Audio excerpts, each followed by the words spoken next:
बार फिर भारतीय जनता पार्टी ने अपनी तानाशाही का सबूत देश के सामने रख दिया है।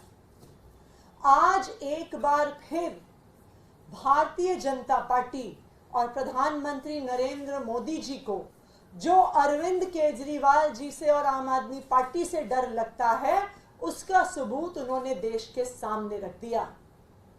सबसे पहले भारतीय जनता पार्टी शासित केंद्र सरकार ने एक फर्जी मुकदमे में दिल्ली के मुख्यमंत्री अरविंद केजरीवाल जी को लोकसभा चुनाव की घोषणा के बाद गिरफ्तार कर लिया। इसलिए गिरफ्तार कर लिया कि अरविंद केजरीवाल जी लोकसभा के चुनाव में प्रचार ना कर सके। यह सिर्फ तानाशाही सरकारों में होता है कि विपक्ष के नेताओं को जेल में डाल देते हैं।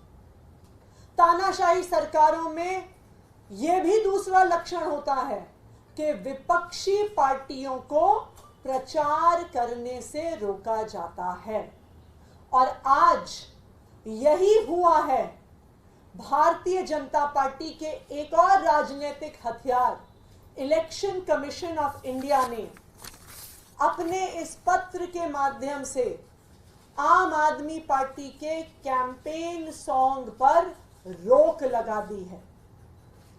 यह भारत के इतिहास में पहली बार हुआ होगा कि किसी पार्टी के कैंपेन सॉन्ग पर इलेक्शन कमीशन ऑफ इंडिया ने रोक लगाई होगी। वो इलेक्शन कमीशन ऑफ इंडिया जिसको भारतीय जनता पार्टी की जो रोज आचार संहिता की धज्जियां उड़ाई जाती हैं उनके द्वारा वो नहीं दिखती हैं, लेकिन आम आदमी पार्टी के नेता सांस तक ले लेते हैं तो उनको ऐसे नोटिस आ जाते हैं। जब भारतीय जनता पार्टी ईडी और सीबीआई का प्रयोग करके आचार संहिता के दौरान विपक्ष के नेताओं को जेल में डालती है, उस पर इलेक्शन कमीशन ऑफ इंडिया को कोई आपत्ति नहीं है। लेकिन जब आम आदमी पार्टी उसको गाने में लिख देती है, उस पर इलेक्शन कमीशन ऑफ इंडिया को बहुत आपत्ति है। वो कहते हैं कि जेल का जवाब वोट से देंगे, ये रूलिंग पार्टी को और एजेंसीज को बहुत पुअर लाइट में दिखाता है। आप सीबीआई के हेड को नहीं बदलेंगे, आप ईडी के डायरेक्टर को चुनाव के दौरान नहीं बदलेंगे, आप इनकम टैक्स के डायरेक्टर को, अध्यक्ष को चुनाव के दौरान नहीं बदलेंगे, उनके विपक्ष पर हमले को नहीं रोकेंगे।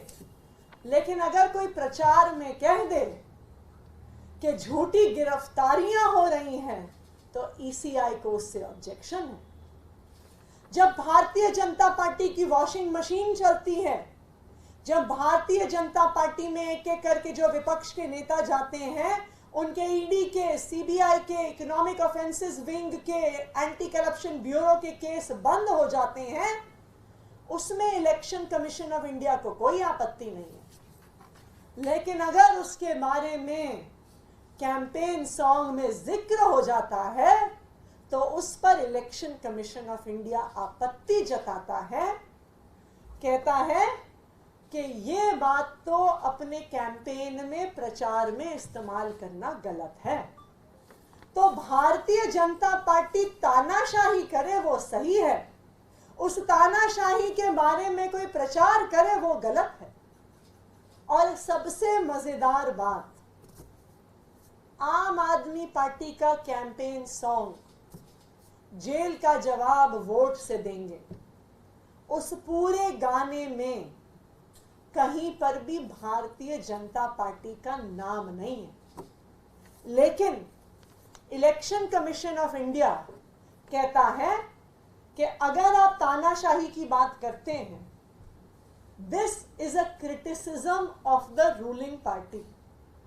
यानी इलेक्शन कमीशन ऑफ इंडिया खुद मानता है कि भारतीय जनता पार्टी इस देश में तानाशाही चला रही है। तानाशाही के किसी भी विरोध को वो भारतीय जनता पार्टी का विरोध मान रहे हैं। तानाशाही की किसी भी बात को वो प्रधानमंत्री नरेंद्र मोदी जी की बात मान रहे हैं, क्योंकि उनको भी पता है कि आज भारतीय जनता पार्टी पूरी तरह एक तानाशाही के लक्षण दिखा रही है।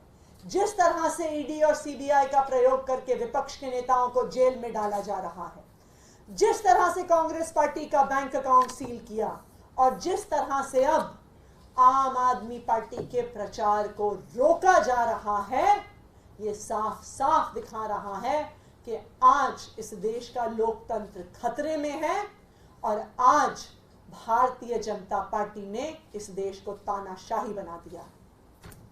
मैं इलेक्शन कमीशन ऑफ इंडिया को ये याद दिलाना चाहूंगी, मैं इलेक्शन कमीशन ऑफ इंडिया के तीनों सदस्यों को ये याद दिलाना चाहूंगी कि आप लोग टीएन शेषन जैसे इलेक्शन कमिश्नर्स के उत्तराधिकारी हैं।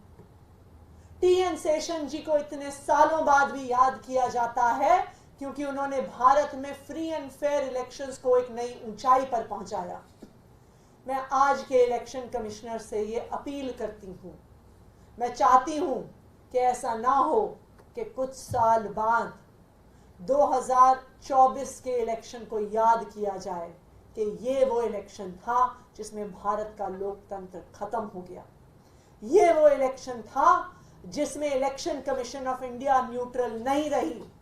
ये वो इलेक्शन था जिसमें election commission of India Bharatiya Janata party का एक राजनीतिक हथियार बन गई, और ये वो इलेक्शन था जिसमें भारत का चुनाव पाकिस्तान का चुनाव बन गया।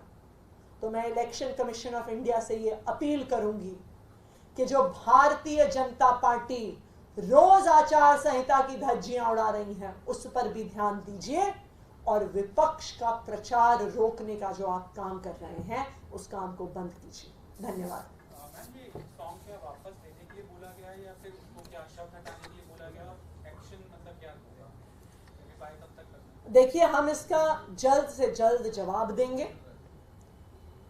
हमारे कैंपेन सॉन्ग में कहीं पर भी आचार संहिता का उल्लंघन नहीं है। जब हम अरविंद केजरीवाल की गिरफ्तारी की फोटो दिखाते हैं, वो तो एक फैक्चुअल फोटो है। जब हम मनीष सिसोदिया जी को पुलिस वालों द्वारा उनके साथ राउज एवेन्यू कोर्ट में बदतमीजी होते हुए दिखाते हैं, वो फैक्चुअल वीडियो है। जब हम प्रोटेस्ट कर रहे आम आदमी पार्टी के कार्यकर्ताओं को पुलिस से बर्बरता द्वारा उठाए जाना दिखाते हैं, वो तो फैक्चुअल वीडियो है। क्या अब इलेक्शन कमीशन ऑफ इंडिया चाहता है कि जो सच्चाई है वो देश के सामने ना आए? क्या इलेक्शन कमीशन ऑफ इंडिया चाहता है कि दिल्ली पुलिस की बर्बरता देश के सामने ना आए? क्या इलेक्शन कमीशन ऑफ इंडिया चाहता है कि ईडी और सीबीआई का राजनीतिक प्रयोग देश के सामने ना आए? आप ईडी और सीबीआई को रोको, आप इनकम टैक्स डिपार्टमेंट को रोको, आप दिल्ली पुलिस को रोको, लेकिन जो उनकी सच्चाई उजागर कर रहा है उन पर आप क्यों रोक लगा रहे हैं?